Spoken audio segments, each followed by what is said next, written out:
ओम शांति। सभी भाई बहनों को ओम शांति। सत्यम शिवम सुंदरम सच्चित आनंद स्वरूप सत श्री अकाल मूरत परम पिता परमात्मा की परम प्रिय संतान, प्यारे भाइयों तथा बहनों, आज का सत्र मैम यश जी के द्वारा लिया जाएगा, जो हमें भोजन के बारे में बताएंगे कि एक योगी जीवन के लिए, तपस्वी जीवन के लिए किस तरह का भोजन होना चाहिए, और जो फास्टिंग करनी, उपवास करना है, वो रैशनल फास्टिंग कैसे करनी है, सात्विक, राजसिक, तामसिक भोजन कौन से होते हैं और वो किस टाइप की प्रकृति वाले लोगों को पसंद आता है। तो ये सारी चर्चा आज होगी। आपका आज के सत्र में अभिनंदन है, स्वागत है।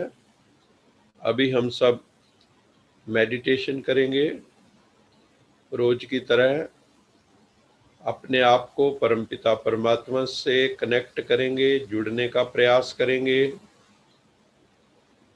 क्योंकि इस संसार से तो हम अच्छी तरह से जुड़े हुए हैं, हमें जुड़ना आता है। आत्माओं से तो जुड़े हैं, परमात्मा से कैसे जुड़ना है वो हमें नहीं आता।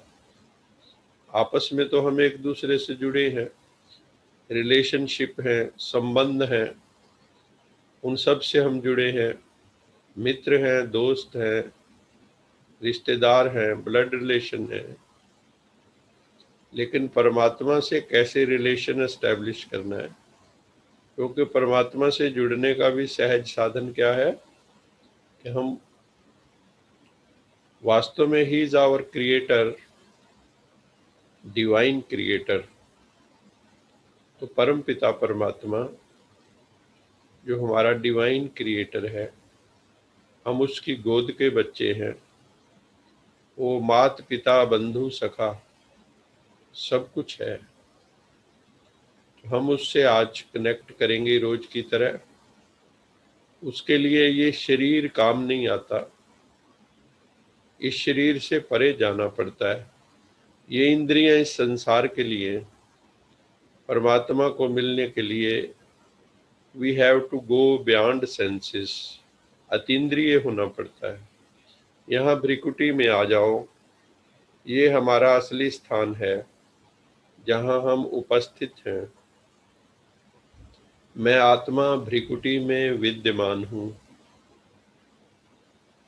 अनुभव करो कि मेरे मस्तक में एक अखंड ज्योति जल रही है, एक लौ जल रही है, डिवाइन लाइट जल रही है मेरे मस्तक में। दिव्य प्रकाश, आत्म प्रकाश है, उसी के द्वारा ये शरीर चल रहा है।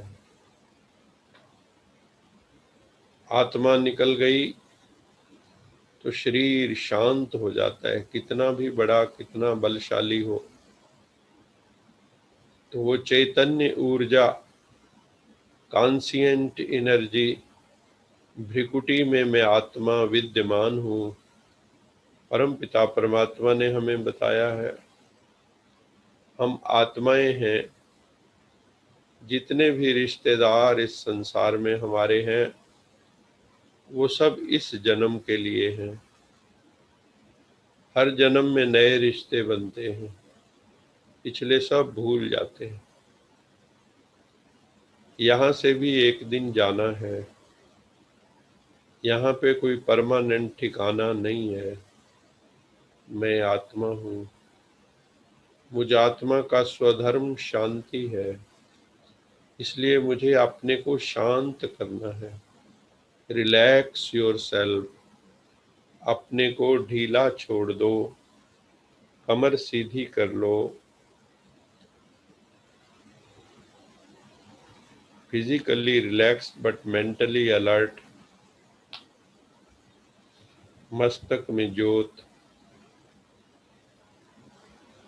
लंबे गहरे सांस,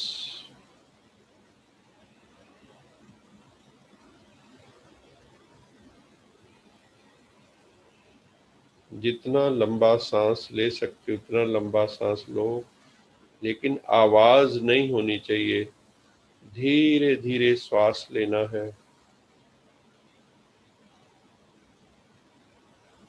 जब श्वास भीतर लें तो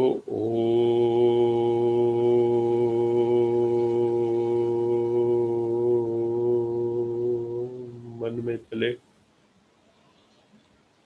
जब श्वास छोड़ें तो शांति।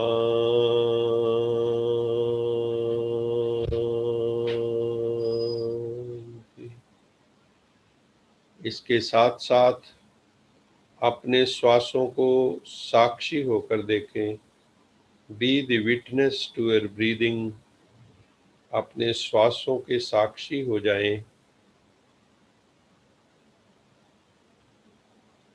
मैं अपने श्वासों की साक्षी आत्मा हूँ।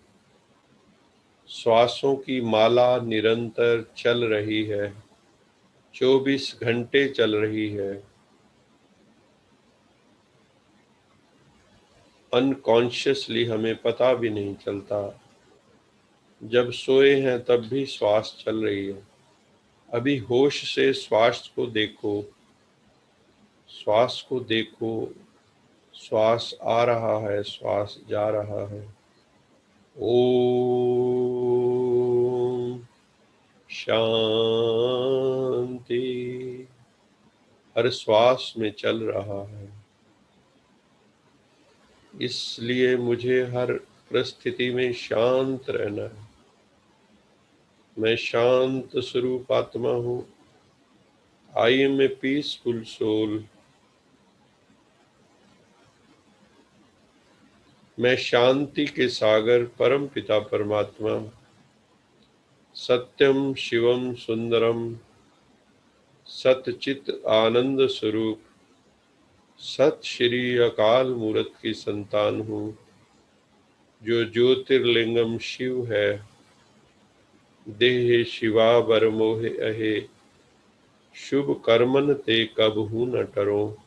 ऐसा कल्याणकारी परम पिता परमात्मा ज्योति स्वरूप, मैं भी ज्योति स्वरूप, मेरा पिता भी ज्योति स्वरूप। ज्योत से ज्योत जगाते चलो, प्रेम की गंगा, आनंद की गंगा बहाते चलो।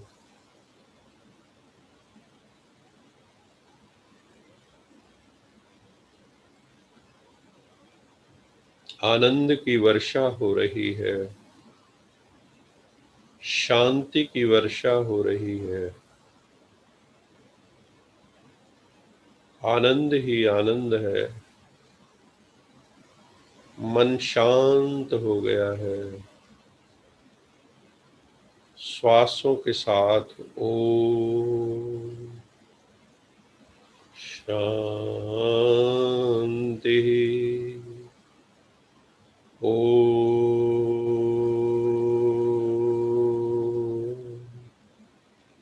शांति। मेरे सिर के ऊपर ज्ञान का सूर्य परमात्मा अपनी किरणें बिखेर रहा है। हम सब ऐसा महसूस करें कि हम सब एक स्थान पे बैठे हुए हैं, ग्लोब के ऊपर बैठे हुए हैं। ऊपर से परम पिता परमात्मा की रोशनी, लाइट, डिवाइन लाइट, शांति की ऊर्जा, प्रेम की ऊर्जा, शक्ति की ऊर्जा बरस रही है। मैं आत्मा शक्तिशाली बनती जा रही हूँ। I am getting empowered. मेरी शक्ति बढ़ रही है। आत्मा रूपी बैटरी चार्ज हो रही है। I am detached from this body. मैं इस देह से अलग आत्मा हूँ, ये बोध जागृत करें। परम पिता परमात्मा की किरणों को ग्रहण करें। Receive the God raise of God, grace of God. शांत हो जाए चित्त, पवित्र हो जाए, निर्मल हो जाए। मैं शुद्ध पवित्र निर्मल आत्मा हूँ। मैं शुद्ध बुद्ध मुक्त आत्मा हूँ। मैं सर्व बंधनों से अतीत आत्मा हूँ।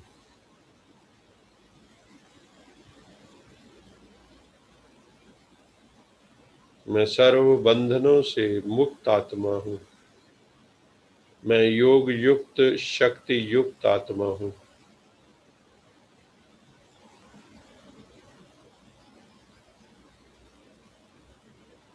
परम पिता परमात्मा शिव बाबा की, भोले बाबा की लाइट हम सब पर पड़ रही है। लाइट एंड माइट, शक्ति की किरणें, प्रकाश की किरणें, प्रेम की किरणें, आनंद की किरणें हम सब पर पड़ रही हैं और हम सब आत्माओं को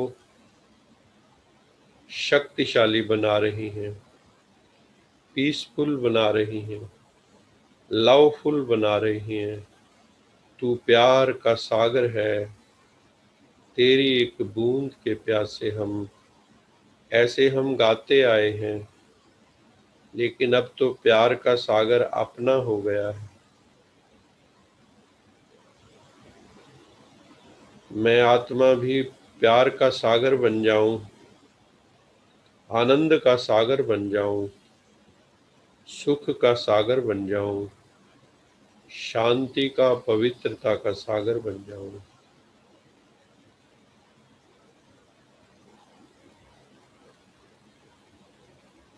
हम सब पर परमपिता परमात्मा की असीम कृपा है। We are under the grace of God. ईश्वरीय ऊर्जा के नीचे हैं हम।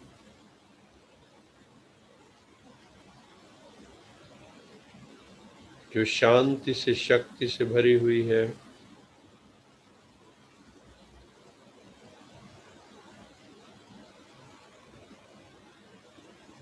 मैं आत्मा अपने चारों ओर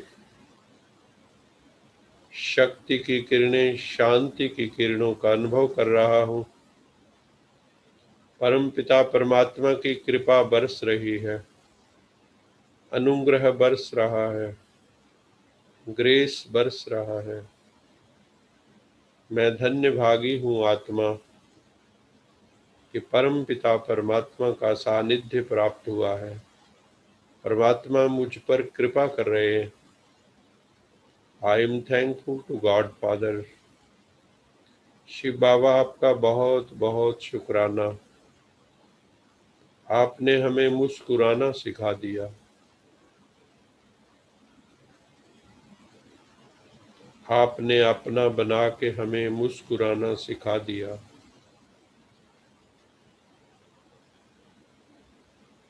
आनंद में आत्मा डूब गई है, आनंद रस का पान कर रही है। सुख शांति आनंद की अनुभूति हो रही है। मैं आत्मा और मेरा परम पिता परमात्मा, कोई दूरी नहीं रही। ज्योत ज्योत के पास आ गई है। दूरी न रहे कोई, तुम इतना करीब आओ।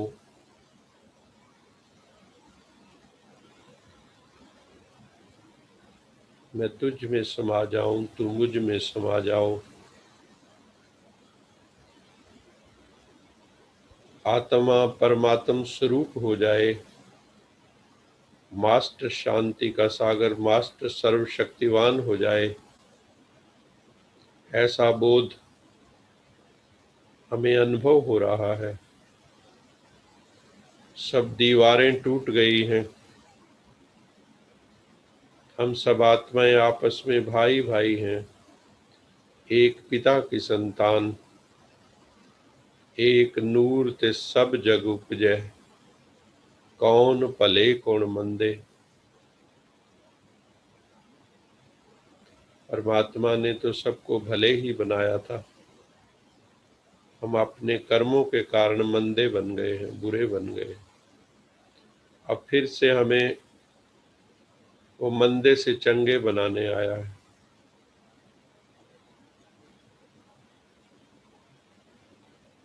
मुझ आत्मा की बैटरी चार्ज हो गई है, बैटरी फुल हो गई है। बहुत खुशी की अनुभूति हो रही है, आनंद की अनुभूति हो रही, परमानंद की अनुभूति हो रही है।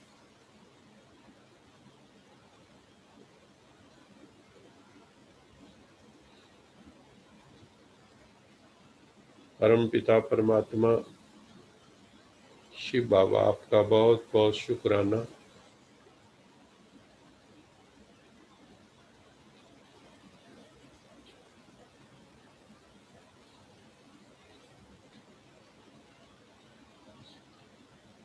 तीन बार हम सब ओम का अभ्यास करेंगे। भ्रिकुटी में आ जाओ, भ्रिकुटी में उपस्थित हो जाओ।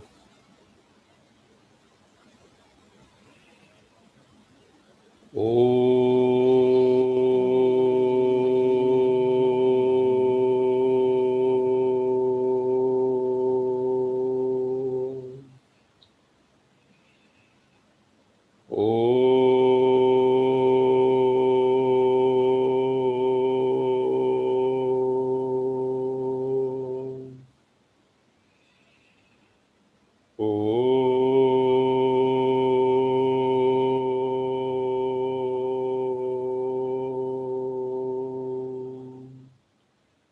शांति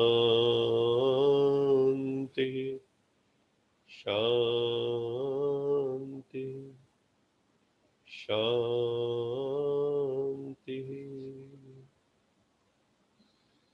अपने दोनों हाथों को रब करके अपने चेहरे पे लगाएं। जहाँ भी शरीर में कोई प्रॉब्लम हो वहाँ हीलिंग टच दें। अभी मैं यश जी को निवेदन करता हूँ कि वो अपना वक्तव्य हम सब के सामने रखेंगे। ओम शांति। सभी का इस सेशन में स्वागत है। हम सभी योगी जीवन जी रहे हैं और एक यात्रा पे हैं। एक ऐसी यात्रा पे हैं जिसमें सबसे महत्वपूर्ण साधन अगर कोई है तो वो ये देह है, उसका स्वास्थ्य है। तो सर्व कार्य की सिद्धि के लिए, साध्य प्राप्ति के लिए साधन का सही होना बहुत जरूरी है। और तभी साधक जो है वो साधनात्मक जीवन निर्विघ्न रूप से चला सकता है। इसलिए आज जो हम टॉपिक ले रहे हैं उसमें हम इसी चीज का जिक्र करेंगे कि इस साधन को हम किस प्रकार से सही रख सकते हैं। गीता के अंदर कहा गया है, युक्ताहार विहारस्य युक्त चेष्टस्य कर्मसु युक्तस्य स्वप्नवबोधस्य योगो भवति दुःखः। मतलब युक्त हार विहारस्य, जिस व्यक्ति का आहार और विहार अर्थात उसकी जो दिनचर्या है वो, और आजीविका का जो साधन है, जिसकी निद्रा और स्वप्न उसके द्वारा व्यवस्थित किया गया है, समुचित है, उसी व्यक्ति के द्वारा किया गया योग का जो अभ्यास है वो दुखों को दूर कर सकता है। अर्थात जिसका प्रत्येक कार्य सुनियोजित है। अर्थात जैसे हम टाइम टेबल बनाते हैं, जब स्टूडेंट थे तो हमारा टाइम टेबल था, लेकिन स्टूडेंट्स के बाद जो रूटीन जीवन जो है, उसके अंदर भी अगर टाइम टेबल बनाकर चलें,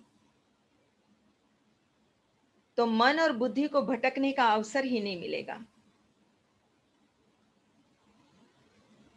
तो संक्षेप में मैं यही कहना चाहूंगी कि हमें कार्य वही करना चाहिए जो मन और शरीर के लिए अति आवश्यक है। अपने टाइम टेबल पे चलने से हमारा शारीरिक, बौद्धिक, आध्यात्मिक विकास होता है। तो हम आज अपने उसको जो सर्वांगीण विकास हम चाहते हैं, क्योंकि ये यात्रा है सर्वांगीण विकास की, उसमें हमने इसको डिवाइड किया है डिफरेंट प्लेन्स पे। हमारी डिफरेंट प्लेन्स पे डिफरेंट डिमांड्स हैं। सबसे पहले हम लेते हैं इनको, डिफरेंट प्लेन्स पे हमने डिवाइड किया है। Physical plane, vital plane, emotional plane और स्पिरिचुअल प्लेन, इंटेलेक्चुअल प्लेन। तो आज हम सबकी डिमांड है कि ये सारे प्लेन जो है हमारे डेवलप्ड हों। डिमांड हमारी है, जैसे भगवान बुद्ध ने कहा ना कि जीवन दुख में है, दुख का कारण है और कारण का निवारण है। तो आज हम देखेंगे कि हम डिफरेंट प्लेन्स के ऊपर सर्टेन टाइप की डिफिकल्टीज या अभाव को महसूस तो करते हैं। हमारी डिमांड कुछ और है, लेकिन हमारे पास कुछ और है। डिमांड तो है सुख की, खुशी की, हेल्थ की, प्रेम की, लेकिन उसके बदले क्या है जीवन के अंदर, वो डिफरेंट प्लेन्स पे हम देखेंगे। उसका रीजन क्या है, ऐसी कौन सी भ्रांतियां हैं जिनको दूर करने से हम उसको अचीव कर सकते हैं। तो सर्वप्रथम देखेंगे हम फिजिकल प्लेन, शारीरिक प्लेन, क्योंकि सबसे बड़ा माध्यम अभी हमने आपको बताया कि वो है। तो फिजिकल प्लेन पे हमारी डिमांड क्या है, हम चाहते हैं हेल्थ को, हेल्दी लाइफ चाहते हैं। हम बीमार नहीं होना चाहते, रुग्ण नहीं होना चाहते, लेकिन क्या है हमारे पास है क्या, सफरिंग्स क्या है, डिसीज है। डिस प्लस ईज, हम इजी नहीं हैं। तो इसका रीजन क्या है, क्या कारण हो सकता है कि हमारे पास सर्व सुविधाएं होते हुए भी शरीर के अंदर बीमारी क्यों आती है। तो इसका रीजन है इम्प्यूरिटी। अब ये इम्प्यूरिटी क्या है, शरीर में जो भी मल संचित होता है वो इम्प्यूरिटी है।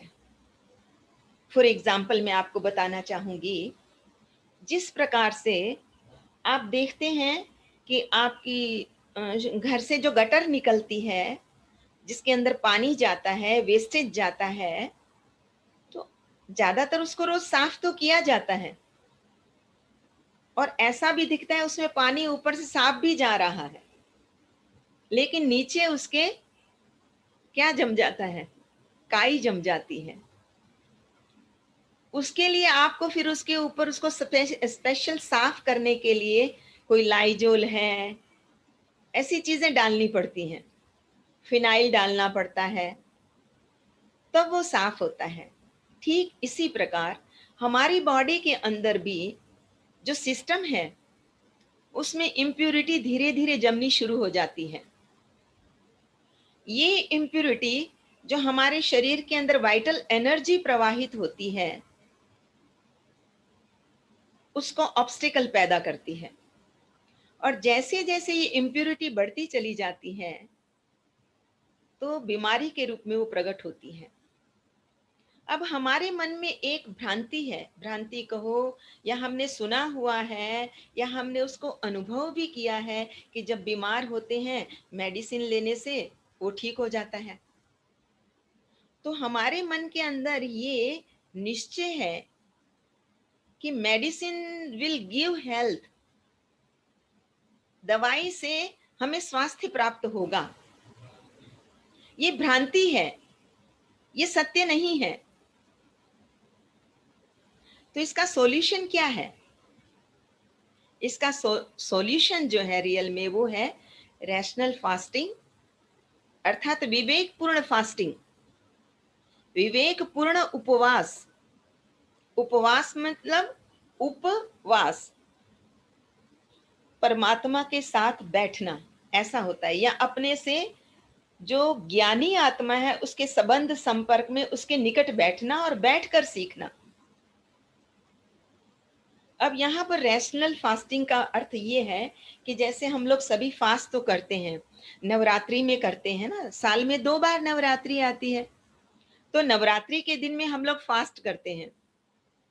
ये फास्टिंग जब लोग करते हैं तो क्या करते हैं? दिन भर तो भूखे रहते हैं, लेकिन उसके बाद क्या करते हैं? उसके बाद जो भोजन लेते हैं वो कितना गरिष्ठ होता है, तला होता है, कुट्टू का आटा खाते हैं, ऐसी चीजें खाते हैं जो भोजन में पचने के लिए थोड़ा मुश्किल हो जाता है। तो इसको हम रैशनल फास्टिंग नहीं कहेंगे। तो रैशनल फास्टिंग हम आपको बाद में बताएंगे आगे चल के, पहले हम इन सारे प्लेन्स को देख लेते हैं। और बैलेंस डाइट, बैलेंस डाइट क्या है वो थोड़ा बता देती हूँ। एक बैलेंस डाइट और दूसरा एक्सरसाइज, ये अगर नियमित रूप से किया जाए तो शरीर के अंदर जो इम्प्यूरिटी है वो दूर हो सकती है और बीमारी से हम छूट सकते हैं। बैलेंस डाइट क्या है? शरीर 5 तत्वों से निर्मित है, ये सब हम जानते हैं। और ये शरीर जो है ये 25 साल तक बनता है, अर्थात ग्रो करता है। उस समय हम जानते हैं कि ये शरीर 5 तत्वों से बना है, अर्थात पृथ्वी, जल, अग्नि, वायु और आकाश, इन तत्वों से बना हुआ है। अब हमने देखना है कि क्या हम ये जो तत्व हैं इस शरीर को प्रॉपरली दे रहे हैं। तो आप देखेंगे कि जब भी आप फास्ट करते हो फिर भी हम इन चीजों को अपने शरीर में प्रॉपरली नहीं देते हैं। शरीर लगभग 25 साल तक ग्रो करता है, तब तक इसे ठीक है खाना दीजिए, आप तीनों टाइम भोजन दीजिए। लेकिन 25 साल के बाद ये शरीर जो है उसकी जो जरूरत है भोजन की वो सिर्फ मेंटेनेंस के लिए है, इसकी सफाई के लिए है। फॉर एग्जाम्पल, जिस प्रकार आपने देखा हो जब बिल्डिंग बनती है तो उस बिल्डिंग के लिए हमें बहुत सारे पदार्थ चाहिए, जैसे कि ईंट चाहिए, बजरी चाहिए, सरिया चाहिए, बहुत कुछ चाहिए, रेत भी चाहिए। लेकिन जैसे ही मकान बन जाता है उसके पश्चात क्या हम अपने घर में ये सीमेंट है, ईंटें हैं, बजरी है, ये चीजें रखते हैं क्या? रेत के ढेर लगे हुए रखते हैं? नहीं। फिर टोटली उसको सफाई कर देते हैं एकदम से। सिर्फ हमें ये जरूरत कब पड़ती है, कितनी पड़ती है? जब ये कहीं टूट फूट होती है मकान के अंदर तो हमें उसके रिपेयरमेंट के लिए इन चीजों की आवश्यकता पड़ती है। रिपेयर के लिए हमें सीमेंट चाहिए थोड़ा सा, थोड़ी सी चीज की।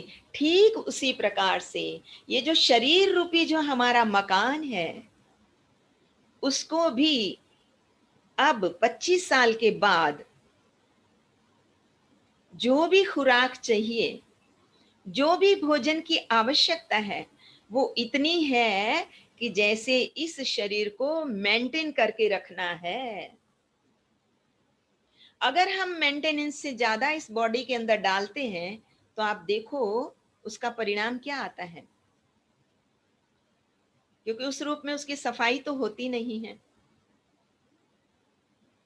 तो शरीर जो इतना खूबसूरत बच्चा होता है तो कितना खूबसूरत होता है, जब उससे बड़ा होता है तो भी बहुत स्मार्ट लगता है। यंग एज में बच्चे बड़े प्यारे लगते हैं, हम देखते हैं, हम कहते हैं अरे भगवान ने कितना सुंदर बनाया, क्या रचना, क्या सुंदर। और जैसे जैसे बड़े होते जाते हैं तो उसके बाद क्या होता है, क्योंकि खाने के तरीके में भोजन को जो हम लेते हैं उसमें हमने कोई चेंज नहीं किया, उल्टा और ही भोजन में शक्ति है ये मानकर उसको और ज्यादा देना शुरू किया। तो इस वास्ते शरीर जो है वो फिर ज्यादा से ज्यादा मोटा और कैसा होना शुरू हो जाता है, उसमें अलग अलग बीमारियां आनी शुरू हो जाती हैं। तो इसलिए हमने क्या करना है, रेशनल फास्टिंग भी करनी है, बैलेंस डाइट भी लेनी है, और एक्सरसाइज, योगा, ये भी प्राणायाम वगैरह नियमित रूप से करना चाहिए। उससे क्या होगा, आपको ऐसी हेल्थ मिलेगी जो अनफेलिंग होगी, ये प्राप्ति होगी। नेक्स्ट हम देखते हैं वाइटल प्लेन। तो इस प्लेन के अंदर क्या होती है, डिमांड क्या है हमारी, वाइटल एनर्जी है। हम चाहते हैं कि हमारे शरीर के अंदर ये एनर्जी सदैव रहे, लैक ऑफ एनर्जी ना हो। जैसे हम सुबह उठते हैं तो कितने फुल ऑफ एनर्जी होते हैं, जब युवा होते हैं कितने फुल ऑफ एनर्जी होते हैं।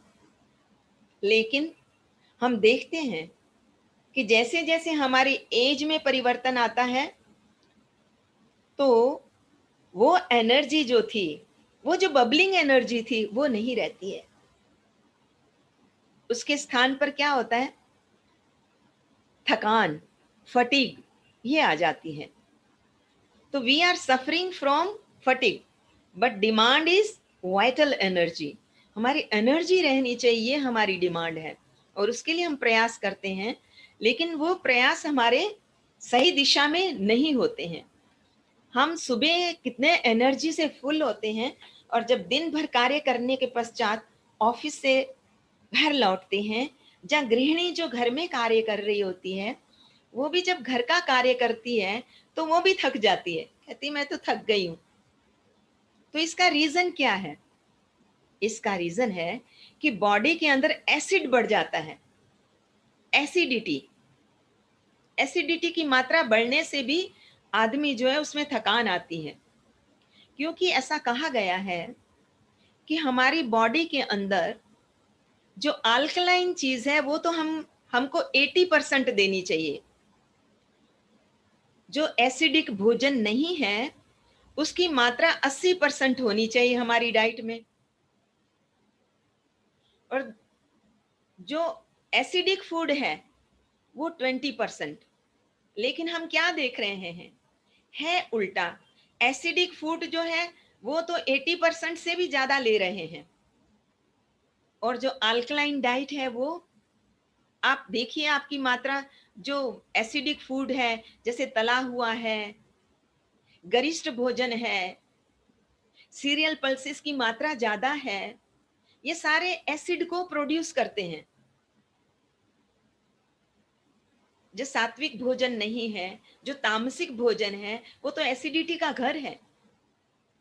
और आजकल हम देख रहे हैं कि भारत जैसे देश के अंदर भी अंडे के लिए भी ऐड आती है, तो जो मीट मछली है उसको खाने की भी ऐड आ रही है कि चलो भाई इम्यून सिस्टम इससे बढ़ेगी।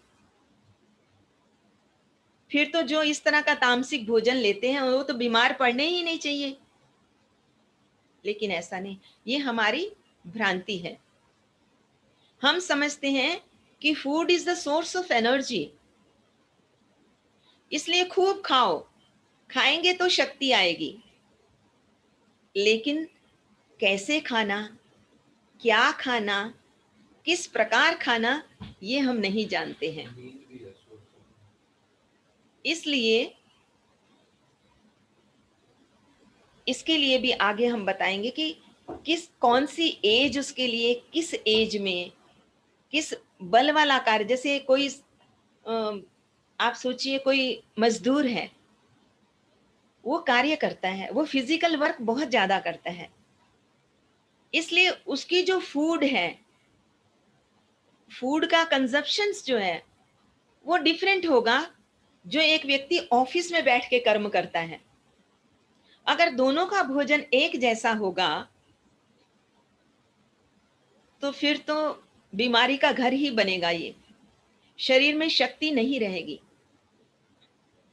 इसलिए जैसा व्यक्ति का जो प्रोफेशन है या कार्य है, टाइप ऑफ वर्क है, उसके अकॉर्डिंग उसको ये भोजन लेनी होती है। किसी को पृथ्वी तत्व ज्यादा लेना है, किसी को वायु तत्व ज्यादा लेना है, किसी को अग्नि तत्व ज्यादा लेना है।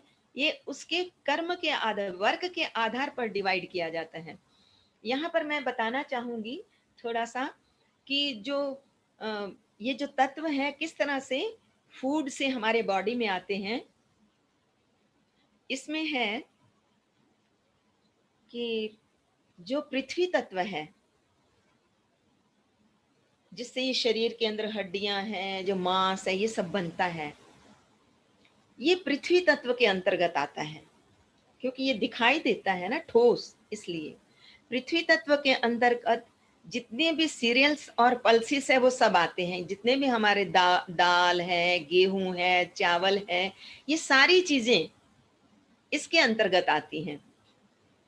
फिर है जल तत्व, उसकी मात्रा हमारे शरीर में ज्यादा चाहिए, क्योंकि वो एनर्जी को ब्लड के रूप में पूरे बॉडी के अंदर उसको सप्लाई करता है। इसलिए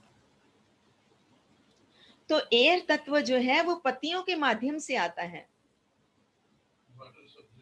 जितने भी सब्जियां हैं, जो जो पानी वाली सब्जी होती है, जिसके अंदर ज्यादा मात्रा में पत्तियों वाली जो भी सब्जी है, चाहे आप उसको पालक ले लो, चाहे आप उसको जो भी हरी पत्तेदार सब्जियां हैं वो आप खाएंगे, उससे एयर तत्व हमें मिलता है।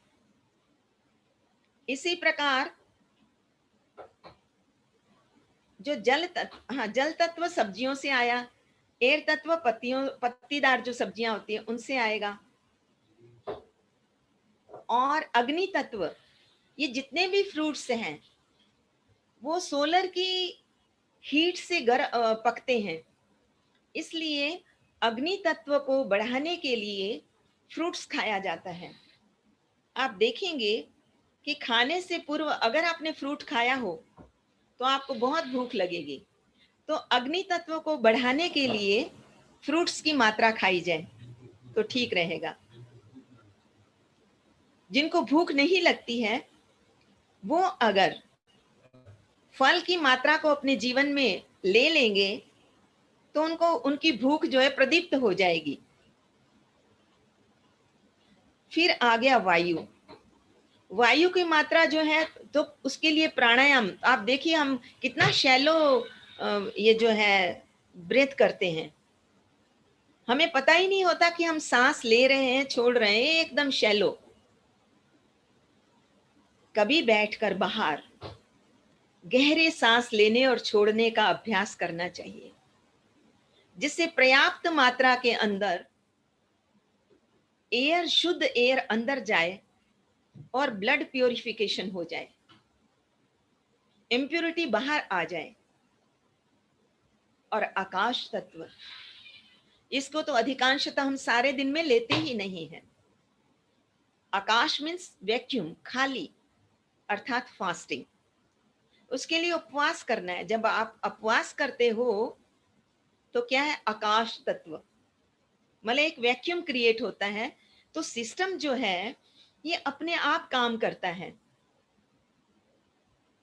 इसके अंदर जो एनर्जी है वो दो तरह से काम करती है। ये वाइटल एनर्जी जिसको मैं कह रही हूं, ये दो तरह से काम करती है हमारे शरीर के अंदर। एक तो मेंटेनेंस का कार्य करती है, सेल की रिपेयरिंग और ये सब, और दूसरा हमारे शरीर के अंदर जो इम्प्यूरिटी होती है उसको निकालने का काम करती है। इसीलिए ऋषि मुनि भी बड़ा फास्टिंग किया करते थे। और भारत में तो साल में 2 बार फास्टिंग आती है नवरात्रि के दिनों में, क्योंकि सीजन चेंज हो रही है। जब सीजन चेंज होती है तो अंदर की जो हमारे खान पान के कारण जो अशुद्धियां आई हैं उसको बाहर निकालने के लिए अवसर दिया जाता है।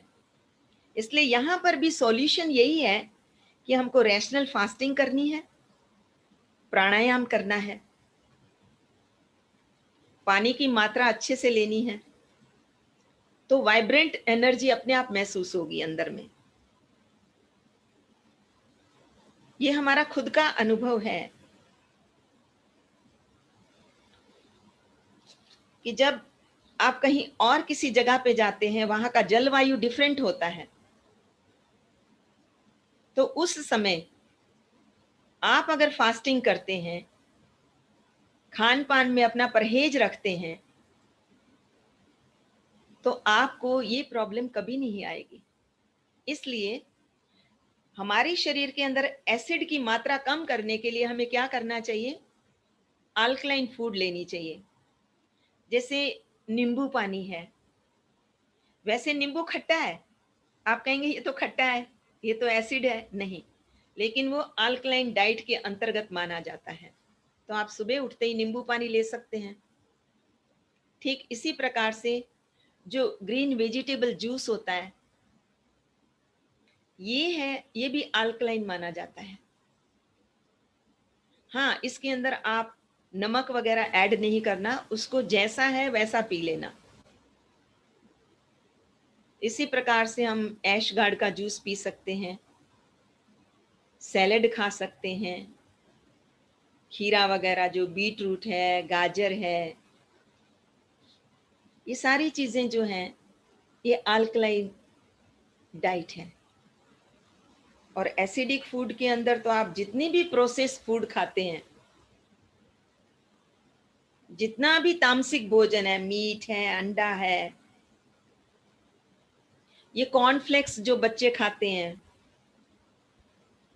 जो हम वाइट राइस, ब्रेड ब्रेड से, मैदे से बनी हुई कोई भी चीज खाते हैं, तो ये सारी जो हैं ये क्या करती हैं, हमारे अंदर हमारी एनर्जी को ही ब्लॉक करती है, क्योंकि एसिडिक फूड है इसलिए। नेक्स्ट है इमोशनल प्लेन। अब इमोशनल प्लेन पे हम क्या चाहते हैं? देखो, सारा संसार इमोशन से गवर्न है। ये इमोशन, एनर्जी इन मोशन, इस प्लेन पे हमारी डिमांड क्या है? हम सदा खुश रहना चाहते हैं, सदा हैप्पी रहना चाहते हैं, लेकिन क्या हम सदा खुश रह सकते हैं? अपनी चेकिंग करिए, क्या हम खुश होते हैं, खुश रहते हैं? नहीं।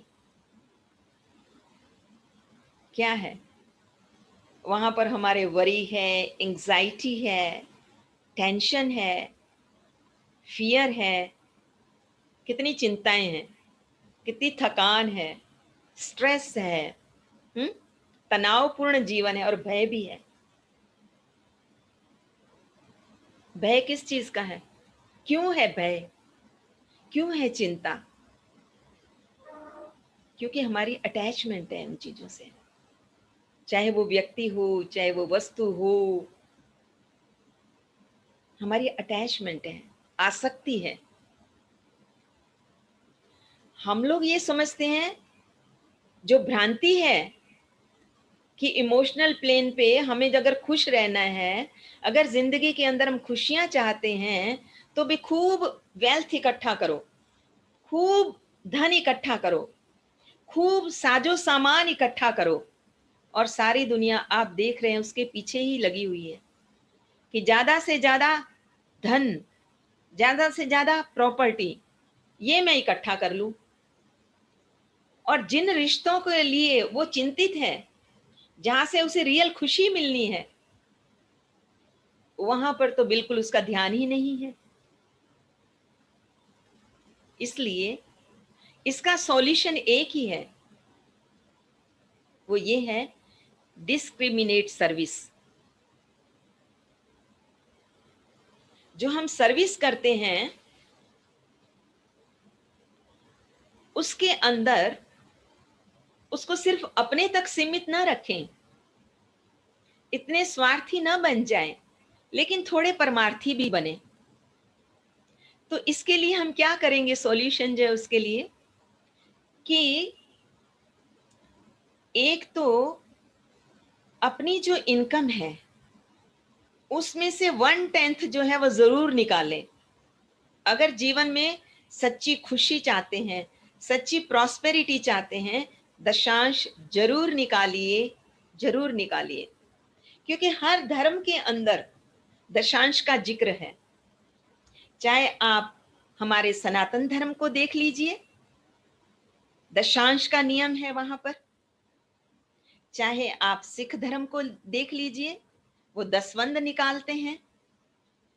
ये जितने भी लंगर वगैरह चलते हैं गुरुद्वारों के अंदर, जो सेवाएं चलती हैं, वो किस बलबूते पे चलती हैं? ये दशांश के बलबूते पे चलती हैं। लोग तो सेवा करते हैं, सेवा भाव से वहां आते हैं। इसी तरह क्रिश्चियनिटी में आप देखिए, वहां टाइदिंग के नाम से दशांश निकाला जाता है।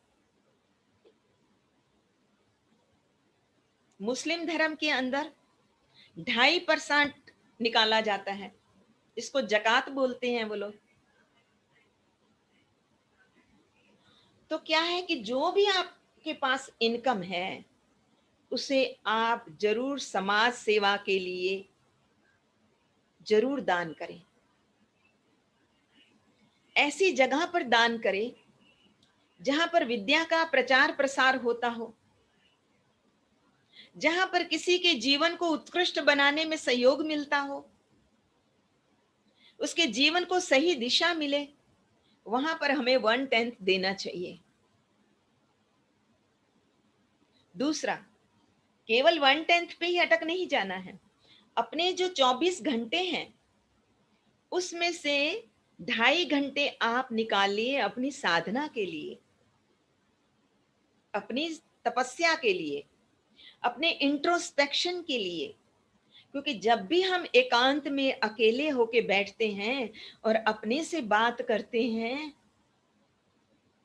तो फिर बड़ी बातें होती हैं। खुद ही मन में आता है कि ये कर्म जो है मैंने सही नहीं किया, मुझे इसको सही करना है।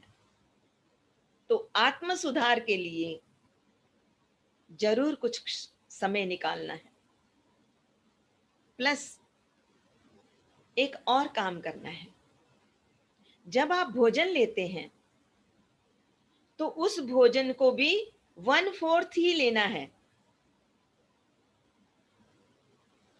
मतलब कुछ हिस्सा आपने छोड़ देना है। इतना भोजन भर पेट नहीं खाना है। क्या करेंगे, तो मान लो आप 4 रोटियां खाते हैं तो 3 खा लीजिए। आप 1 कटोरी दाल खाते हैं, आधा कटोरी ले लीजिए। आप बाउल भर के राइस लेते हैं, उसको हाफ कर दीजिए। और इस तरह से आप क्या करेंगे, जो बाकी भोजन बचता है उस किसी किसी और की सेवा में उसको दे सकते हैं।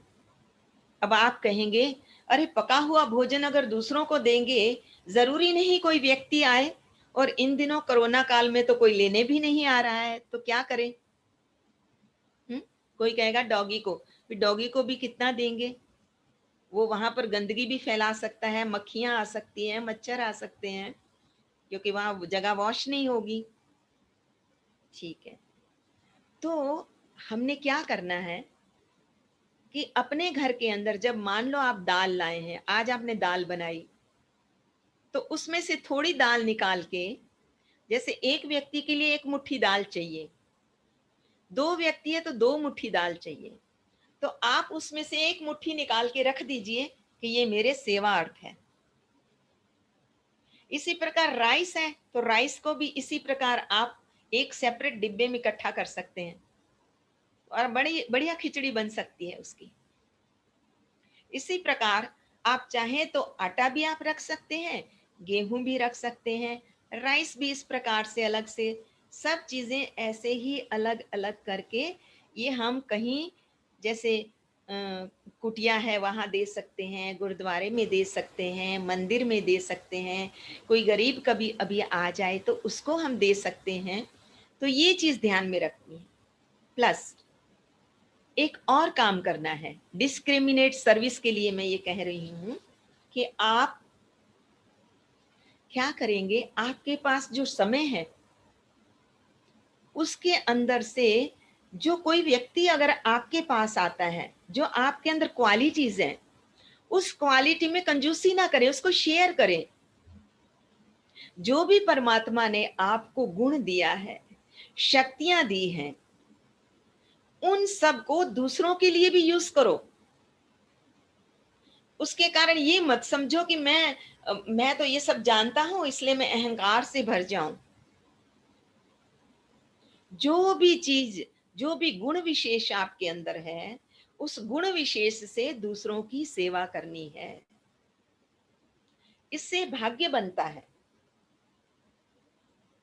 इससे आपका भय चला जाता है, वरी और एंजाइटी जीवन से चली जाती है, बिकॉज यू आर बिजी। जो बिजी होता है वो बाबा कहते हैं इजी रहता है। इसलिए अपने आप को व्यस्त रखना है। जितना व्यस्त रखेंगे उतना अस्त व्यस्त नहीं होंगे। तो इससे क्या अचीवमेंट हो जाएगी? ऐसी खुशी जीवन में आएगी जो आके ना जाए। आप सदैव खुश रहेंगे। नेक्स्ट है इंटेलेक्चुअल लेवल। इंटेलेक्चुअल प्लेन पे हमारी क्या डिमांड है? हमारी यही डिमांड है ना कि हमारे अंदर बहुत ज्यादा ज्ञान आ जाए। सब लोग कहें ये तो बहुत ज्ञानी है, ये तो बहुत नॉलेजफुल है। लेकिन है क्या? इतना ज्ञान होने के बावजूद भी चाहना है कि हमारी जिंदगी जो है वो नॉलेजफुल बन जाए, पर्पसफुल बन जाए, पावरफुल बन जाए। कि नॉलेज होगा तो मैं पावरफुल सीट पे बैठूंगा, पावरफुल सीट पे बैठूंगा तो मैं दूसरों के ऊपर क्या करूंगा? अधिकार जमाऊंगा, उनको ऑर्डर दूंगा। और जब वो नहीं मानेंगे तो अंदर में भय भी आएगा। तो क्या करेंगे? डिमांड नॉलेज है, लेकिन नॉलेज किस साइड ले जा रहा है? फियर और एंगर की तरफ। भय भी है और क्रोध भी है। आप देख रहे हैं आज जगत के अंदर स्कूल, कॉलेजेस और क्या शहरों के अंदर भी बड़ी बड़ी कॉलेजेस में भी और शहरों में भी अपनी लाइब्रेरियां होती हैं। लाइब्रेरियां भरी पड़ी हैं, ज्ञान की कोई कमी नहीं है। उस ज्ञान, इतना ज्ञान है कि हर व्यक्ति अपने आप को समझता है कि मैं जानता हूं। ज्ञान की कोई कमी नहीं है, लेकिन वो ज्ञान नॉलेज नहीं, वो इंफॉर्मेशन है।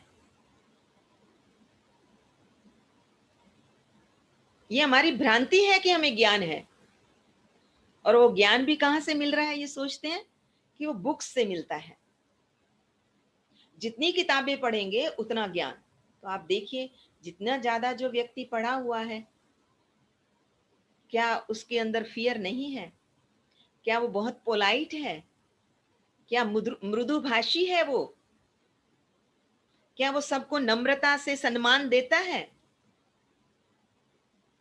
आज हम इस ज्ञान की वजह से, साइंस के आधार से चंद्रमा तक पहुंच गए। लेकिन देखने वाली बात यह है, क्या चंद्रमा जैसी शीतलता हमारे भीतर आई है? मंगल तक पहुंच गए, क्या जीवन में मंगल, एक दूसरे के प्रति मंगल भावना आई है कि तेरा मंगल मेरा मंगल, सबका मंगल होए रे? हैं? इस धरती के हर कण कण का सबका मंगल होए रे। क्या ये भावना आई है? नहीं आई। हमने बुलेट प्रूफ बना दी है, फायर प्रूफ भी बना दिया है, वाटर प्रूफ भी बना लिया है, लेकिन ऐसा कोई यंत्र नहीं बना सके, ऐसी कोई विधा नहीं बना सके जो एंगर प्रूफ बना दे। देखो हमारी दुर्भाग्य, हमारी विडंबना। रीजन तो है इग्नोरेंस, अज्ञानता, और बुक्स में से जो पढ़ रहे हैं उसको हम नॉलेज समझते हैं, वो है इंफॉर्मेशन।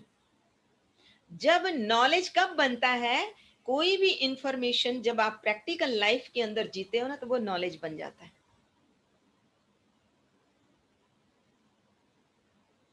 अब ये नॉलेज नहीं बना, ये नॉलेज जो इंफॉर्मेशन जो है वो हमारे अंदर फॉल्स ईगो, सूडो ईगो को डेवलप कर रही है।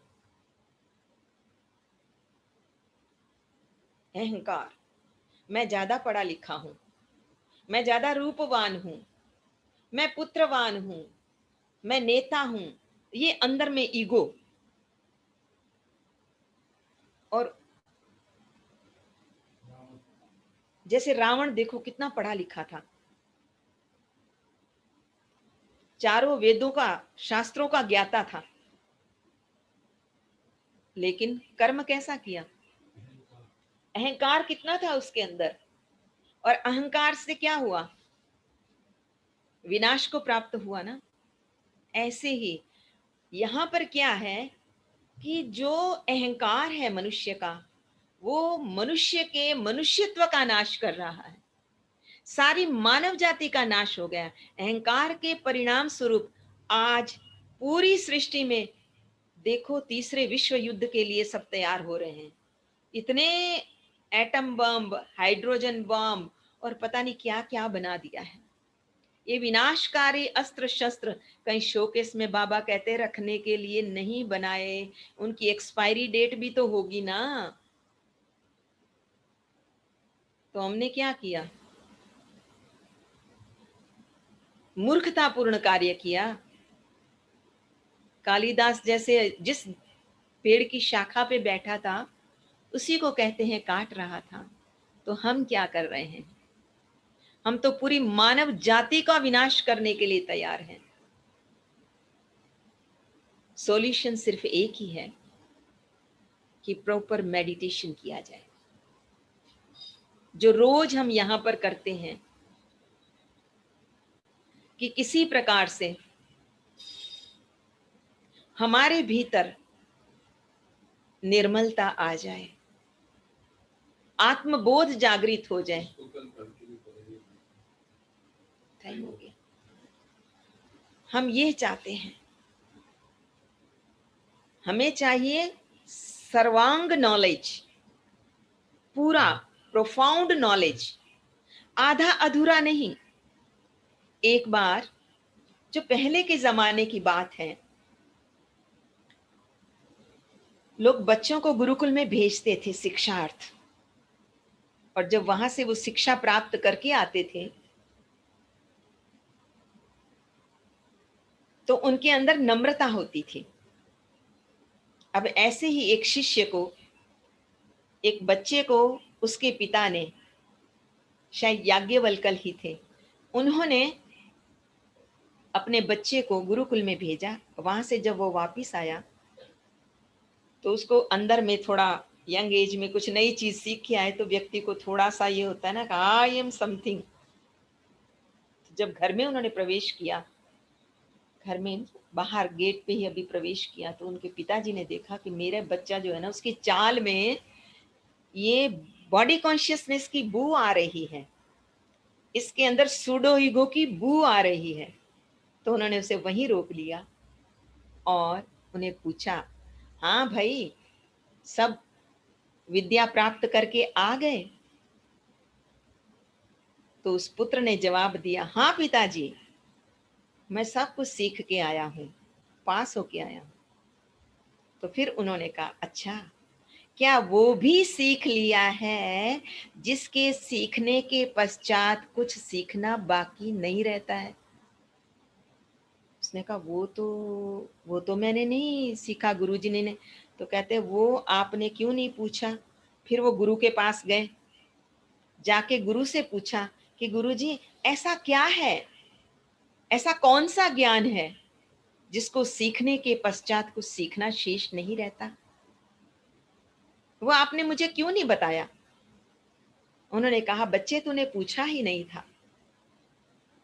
तो अंदर की जिज्ञासा, जानने की जिज्ञासा, खुद को जानने की जिज्ञासा बहुत जरूरी है, तभी इस संपूर्ण ज्ञान के हम अधिकारी बन जाते हैं। इसलिए अंतर्बोध को जागृत करना बहुत जरूरी है। अच्छा, कल हम इसी को आगे कंटिन्यू करेंगे, क्योंकि समय की अवधि समाप्त हो रही है। तो आप सभी मेडिटेशन में बैठेंगे।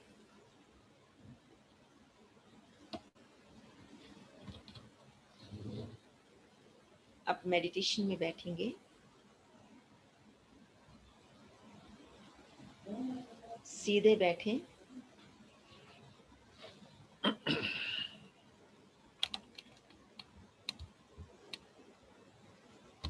गहरी सांस भीतर लें,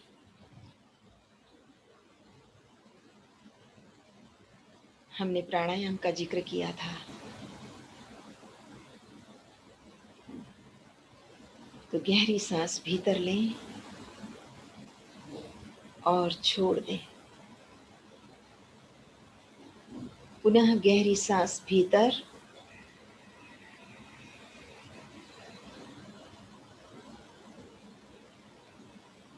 और छोड़ दें। अब आपको बताते हैं कि जब आप सांस लेते हैं पर्पसफुली तो किस प्रकार से करना है, थोड़ा इसका अभ्यास करेंगे। गहरी सांस भीतर लेनी है और जब सांस भीतर लें तो आपकी नाभि तक पूरा जो टोर्सो है या सब चेस्ट में, पेट में, सब जगह सांस भर जाएगा। इतना गहन सांस लेना है और फिर कुछ क्षण रोकना है। जब रोकेंगे तो आप मूल बंध लगा लेंगे।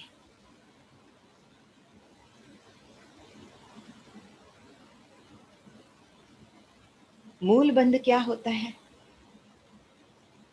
कि जिस प्रकार आप यूरिन जाते हैं तो उस समय थोड़ा फोर्स लगाते हैं आप,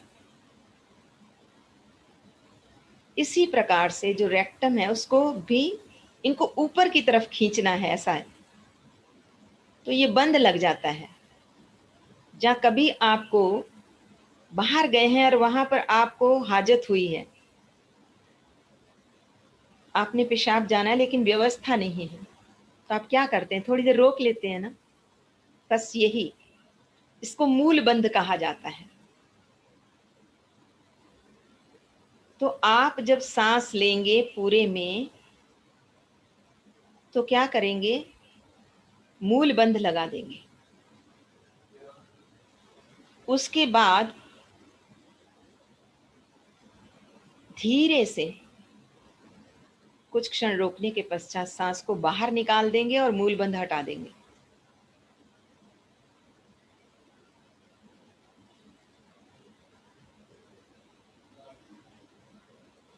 और नाभि को क्या करना है, अंदर की तरफ खींच लेना है। ये उड्डयन बंध कहलाता है कि जब आपने सांस बाहर निकाल दी तो नाभि को एकदम पीछे जोर से पेट की तरफ ले जाना है, उसको जितना हो सके एकदम। और ये जलंधर बंध कहलाता है, जो कंठ के पास है। इसको इसको ठुड्डी को ऐसे लगा देते हैं।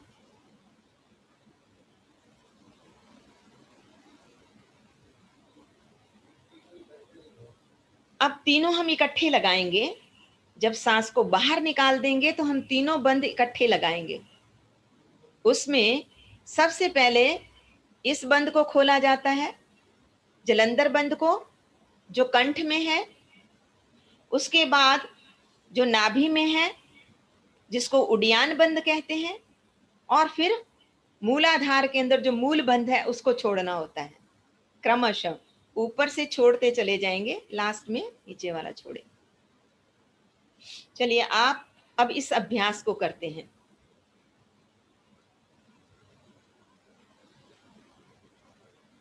सांस गहरा भीतर लेना है, अपनी क्षमता के अनुसार करना, अपने पे जोर जबरदस्ती नहीं करना।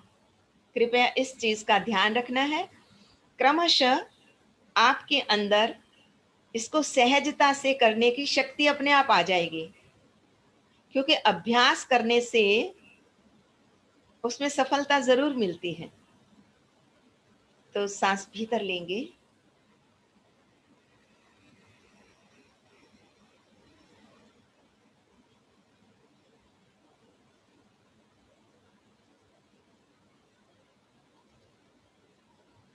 मूल बंद और जलंधर बंद लगा हुआ है।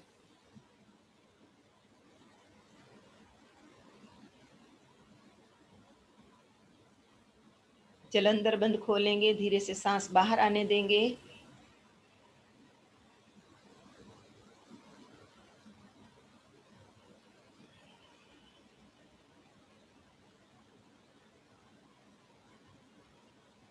और मूल बंद, उडियान बंद और जलंधर बंद लगा लीजिए।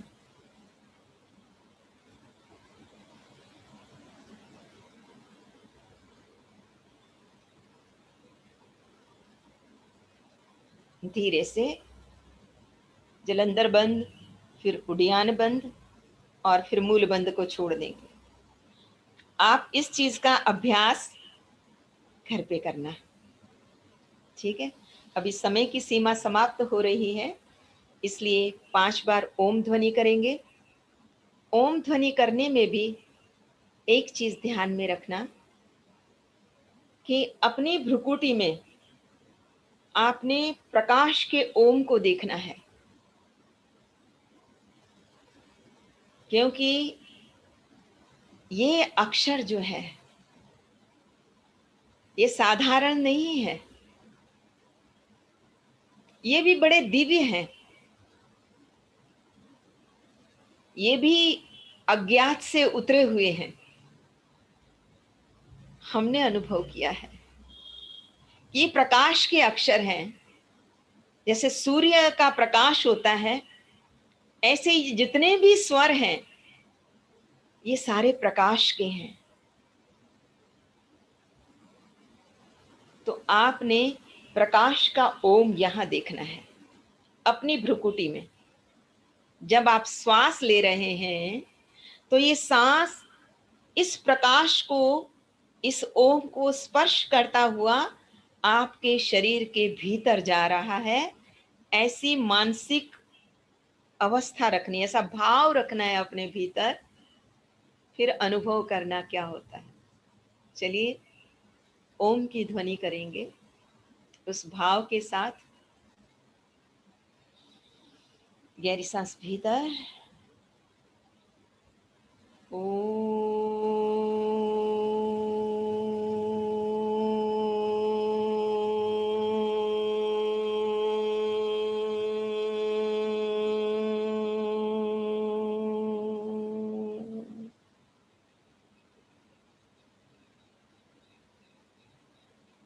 थोड़ी देर रुकें। आपका मूल बंद और उडियान बंद लग चुका है, छोड़ दीजिए। धीरे से सांस पुनः लेंगे।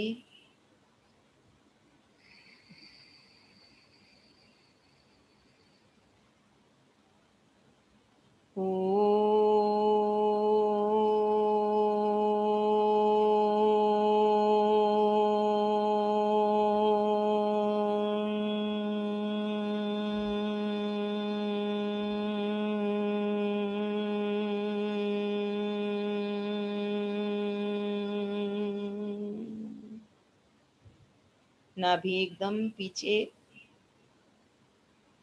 पेट की तरफ, पेट अंदर धसा हुआ। मूल बंध लगा हुआ छोड़ दीजिए। गहरी सांस भीतर।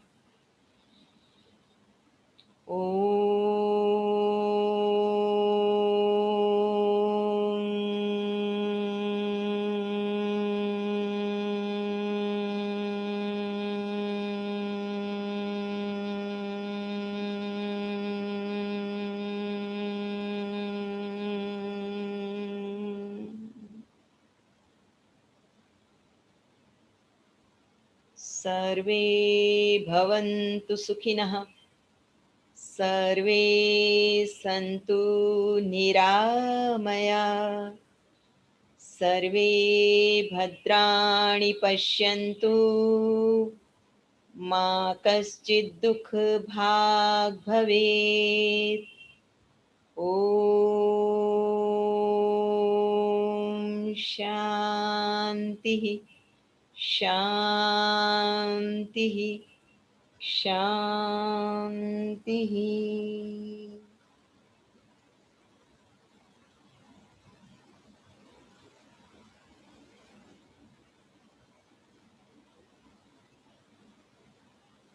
समूचे विश्व की सभी महान आत्माओं को, तपस्वी और योगियों को, श्रेष्ठ आत्माओं का, राज ऋषियों को, सभी को प्रणाम करते हुए शुक्रिया अदा करते हैं, उनका शुक्रिया अदा करते हैं।